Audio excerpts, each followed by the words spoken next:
Tarigoppula VLN మూర్తి గారు అందించిన మాటే బలం బలహీనత. గొడ్డలితో నరికిన చెట్టు మళ్ళీ చిగురిస్తుంది, కానీ మాటలతో ముక్కలైన మనసు ఎప్పటికీ అతుక్కోదు అన్నది అనుభవజ్ఞుల మాట. అమృతం బయటికి వచ్చినా లోపలికి వెళ్ళినా ఆనందమే, విషం బయటికి వచ్చినా లోపలికి వెళ్ళినా ఉపద్రవమే.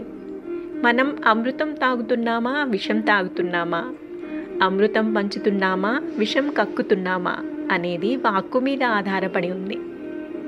మనసును ఖాళీగా ఉంచడమే ధ్యానం.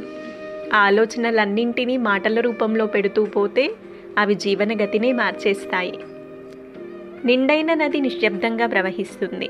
పిల్ల కాలువలుగా చీలి గులకరాళ్ల మీద ప్రవహిస్తున్నప్పుడు గలగలామంటూ శబ్దాలు చేస్తుంది.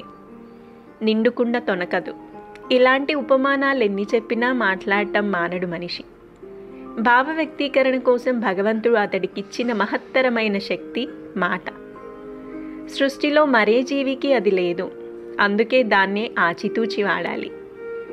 మనసులోంచి వచ్చినట్లుండాలి, మంచి మాట అనిపించాలి, అందరినీ ఆలోచింపజేయాలి.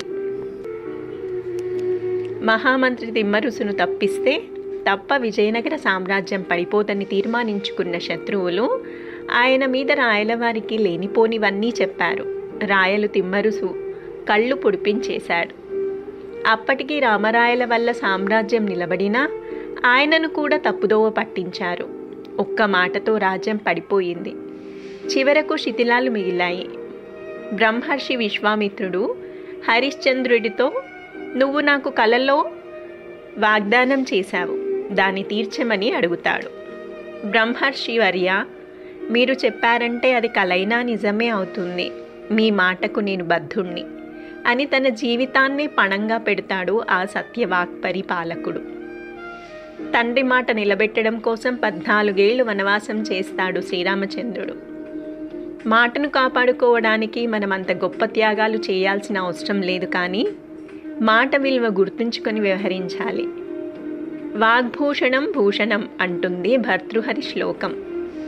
వాక్కు మాత్రమే మనిషికి నిజమైన అలంకారమని, ఎన్నటికీ వన్నె తరగనిదని ఆ శ్లోకానికి అర్థం. ధర్మరాజు, శ్రీకృష్ణుడు గొప్ప శ్రోతలు. బాగా వింటేనే బాగా మాట్లాడగలం, మంచి నిర్ణయాలు తీసుకోగలం.